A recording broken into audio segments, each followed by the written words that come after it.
kugu siba technocrat siba police siba nabyabufuzi tebamaze kweyita bantu kwekalakasa tebamaze kuyita conferences tebamaze kunoonya budget bagambye bugambi to call the public to be at the forefront of public attention. The only resources that were required was sheer willpower of the person to say no, enough is enough. It's a powerful resource, and that's why we call this press conference.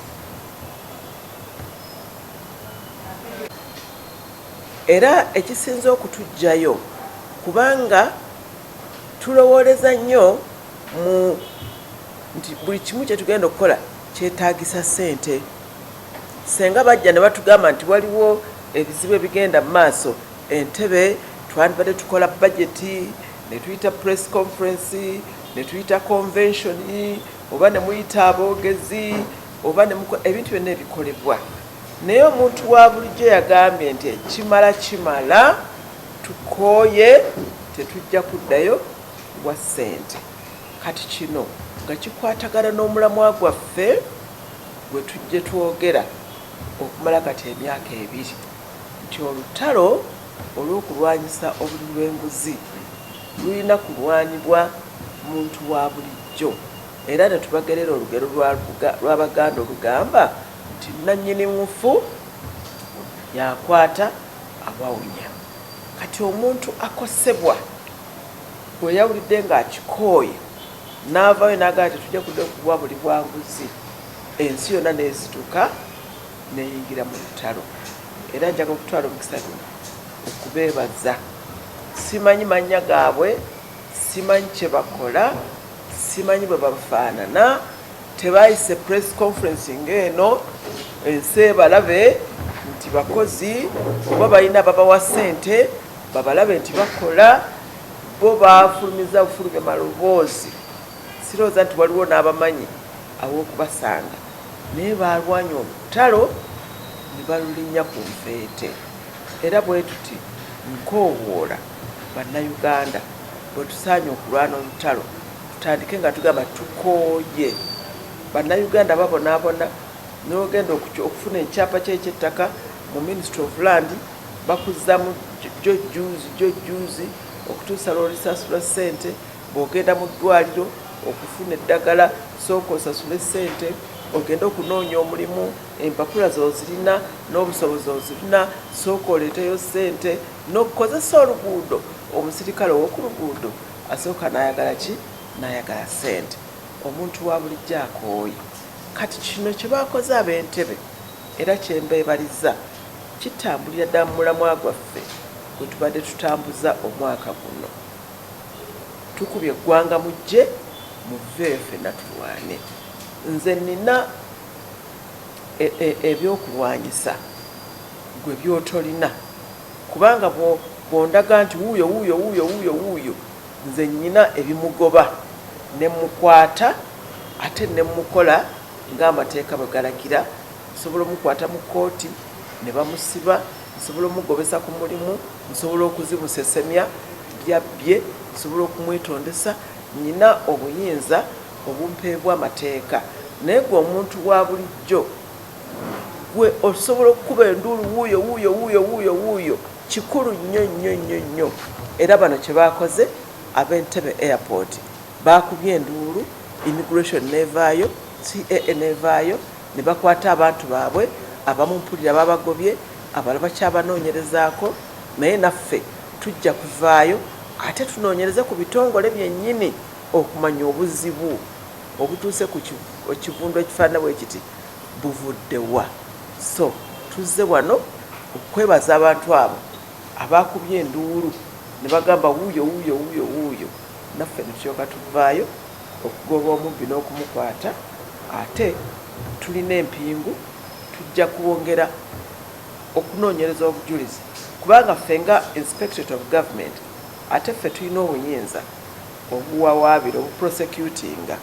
Ate ebitongole ebirala bayinza okuba nga tebabikola ki? Tebabirina. So awo buli omu waakoma wabeerawo asobola okwongera olutalo mu maaso.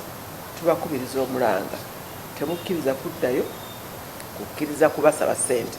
Anaakusaba ssente fiirwayo obudde butono ojja omuwaabire, tujja munoonyerezaako, tozimuwa oba mu ddwaliro oba Ministry of Lands oba KCCA oba pamiti yaki oba musirikale ku luguudo, tomuwa ssente ate tomukkiriza kubonyaabonya. Mukubira endulu nti wuuyo wuuyo wuuyo, ffe tujja kujja tumukwate kubanga ebikola ffe tubirina.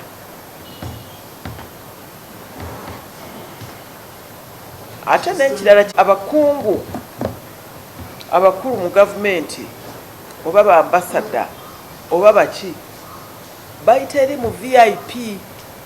Kati ebifo eno bona okubimanya tebabikola ki, tebabimanyi kubanga yayita mu VIP ne bamutiitiibya, bamuwerekera ne ku nnyonyi.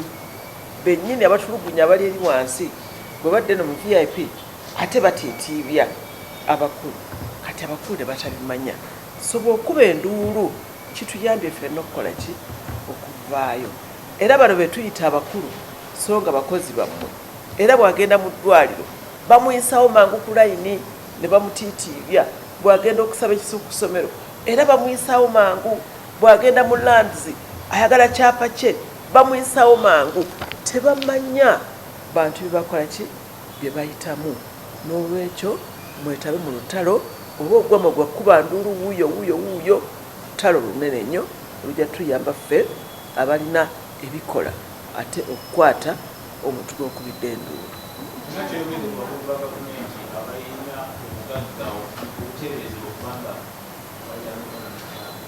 Era nsabye omuntu wa bulijjo kubanga abantu babajja mu ssente bo ne bagaggawala nnyo oba ne babba ssente za gavumenti ne bagaggawala nnyo. Kati ssente zo zirabikira mu bugagga bwabwe.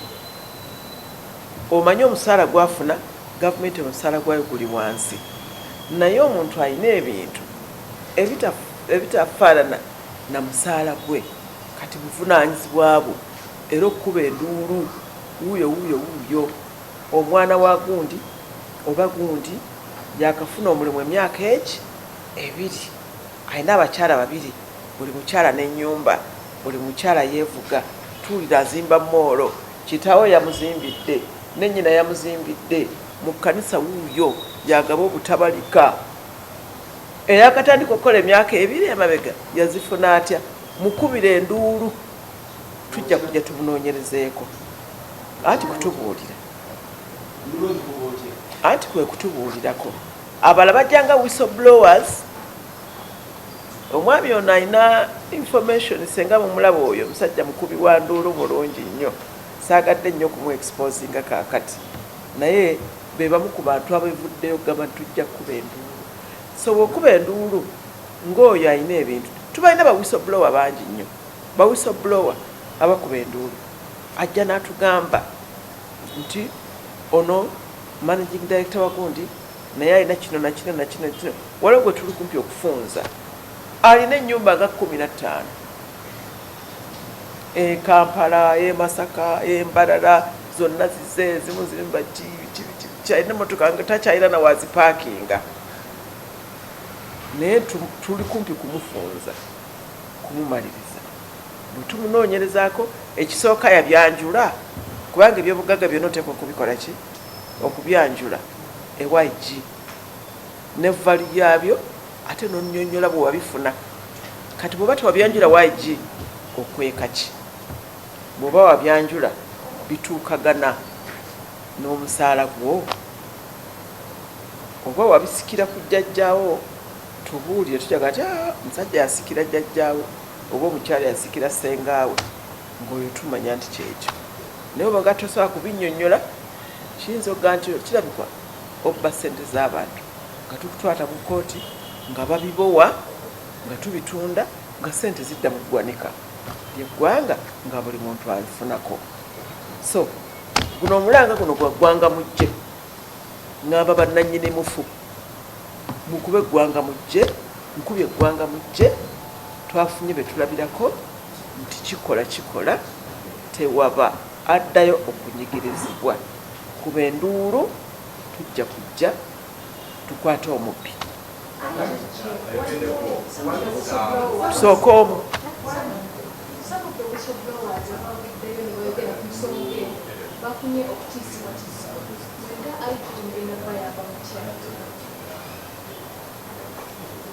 Whistleblower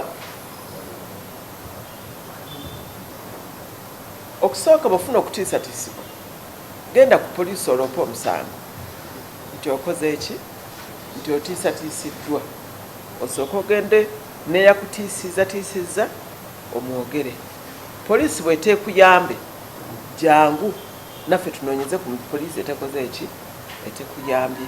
Kubanga ffe obuvunaanyizibwa bwaffe tulina okulaba nti omukozi wa gavumenti era atuukiriza omulimu gwe, si kunoonyereza bunoonyeza buddu bwa ssente naye n'enkola y'emirimu.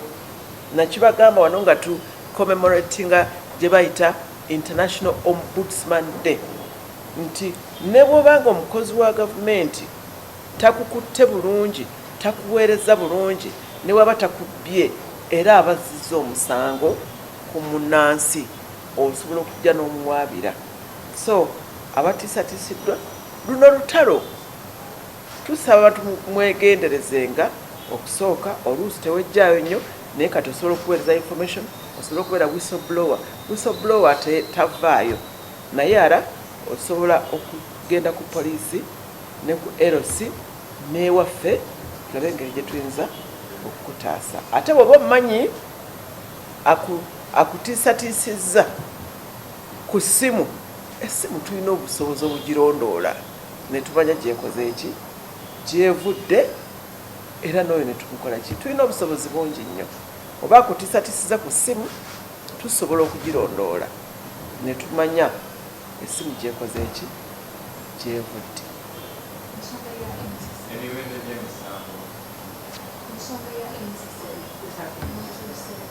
NSSF bwe tufuna omusango oba keesi tusooka nitugendako mufumbiro ne tuteekateeka ng'omuntu bw'ateekateeka n'akima amazzi n'atyaba envu n'awaata n'asaaniika agenda okujjula emmere oba okugiraba ku masiga g'entokota. Omulimu mungi nnyo oguba gwakoze eki, gwagenze mu maaso. So okuba twafuna keesi ya NSSF tuba tulina okumobilizinga resources, mulimu munene nnyo. Tubadde tulina okukola preliminary investigations, tubadde tulina okukola investigation plan. Kati ebyo twabimazze, kati abantu bali mu field ba investigatinga naye tetuyinza kujjayo bye tusanze kubanga ate oluusi bikotogera progress y'omusango. Kati sookewo okusomoozebwa kwemubadde emusango kubanga temusobola kuprosekinga abantu bano, then nekyokubiri omuwendo gw'emisango gye mujja mu investigatinga ku kitongole kyetuvudde tusanyikira ennyo enkola y'abantu okwenyigiramu kubanga oli agenda kuleetera omusango nti eriyo obubbi bungi ku airport naye n'obulwa wookola ki n'obulwa obujulizi era ekintu ekisinga okutawaanya mu investigations bwe bujulizi kubanga kooti eyagala bujulizi. Kati abakulu abano oba omulala yenna nga gwe ngambye nti ennyumba oba omwana afunye omulimu mwaka 2 azimbye gali kwoleka kati n'okubira ekifaananyi n'ogimpeereza obwo obujulizi kwentandikira. So kikulu nnyo abantu oyinza okubanga gwe tosobola kuyimirira mu kooti naye obujulizi bwompa bunnyamba wentandikira. Ate ekirala ogamba ekyaki CAA okusinziira ku records eziri mu kitongole kino mu myaka 5 egiyise nga sinnaba na kujja wadde baali batandika dde okuginvestigatingako cases eziwerako mu myaka 5 era nga zikwatagana nnyo ne mu procurement okugula ebintu era sente ezimu abantu baali forced okuzikola ki okuzikomyawo. So kati tugenda te kweyongera kunoonyereza munda mu CA. Okunoonyereza okugambye nti systemic kugenda kubeera katya kugenda kumala bbanga ki? Kati mbasabye nti muleke tusooke tukole plan tujja era neeyamye muhumuza nti katusooke tukole investigation plan tumanye timelines tumanye ekyetaaga tumobilizinga resources tumobilizinga budget si kugamba nti woŋŋambirawo enkeera nga ŋŋenda noonyereza. I have to mobilize resources including people. Kati nsaba mutukkirize tukole ki? Tugende tukole ekirala.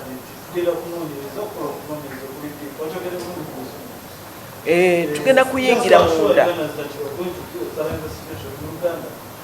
Ekyabaddewo abantu bwe baakubye enduulu bakama baabana abantu ne bajja ne babakwata era kye twawulidde baababonereza baabagobye naye ekizibu okutuuka wano okuvaayo ne kituuka wano wateekwa okubanga eri mu bitongole eriyo obuzibu oba bwa supervision oba bwaki kati tujja kuyingira mu bitongole tunoonyereze kubanga ebitongole byo binoonyereza ku bano abadde bakola ku airport ne be bayogeddeko be basonzemu enno naye ffe tujja kuyingira mu bitongole tunoonyerezeeyo obunafu obwavudde ku kintu okwabika ne kituuka wano. Mwebale nnyo.